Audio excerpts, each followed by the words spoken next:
म्हणजे लिटरली निक्की अशी बोलते की तिला बोलते अंकिताला की मी नॉमिनेशनमध्ये ना अभिजित आणि मी नॉमिनेशनमध्ये ना म्हणून घाबरले.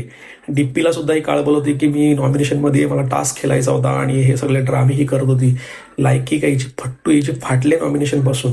त्यानंतर ते सगळं बोलणं अंकिता ऐकते ना. अंकिता बोलते हा बोल आता माझ्याबद्दल बोलतेस ना. तेव्हा निक्की बोलते अगं तू आहेस कोण यार, तुझी फाटले नॉमिनेशनपासून तुम्ही सगळ्यांची फाटते माझ्यासोबत, नुसतं हेच कंटिन्युअसली बोलत असते.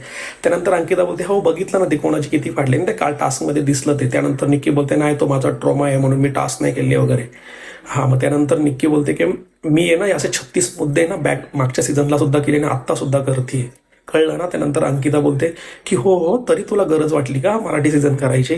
त्यानंतर निक्की बोलते हो कारण मला आता ट्रॉफी जिंकायची ना म्हणून मी या सीझनमध्ये आली तुमची वाट लावायला. त्यानंतर अंकिता बोलते तू कशी ट्रॉफी जिंकते ना ते मी बघते तुला. आणि अंकिता खरंच एकच नंबर बोलीस आवडल्या आपल्याला जबरदस्त अंकिता. मित्रांनो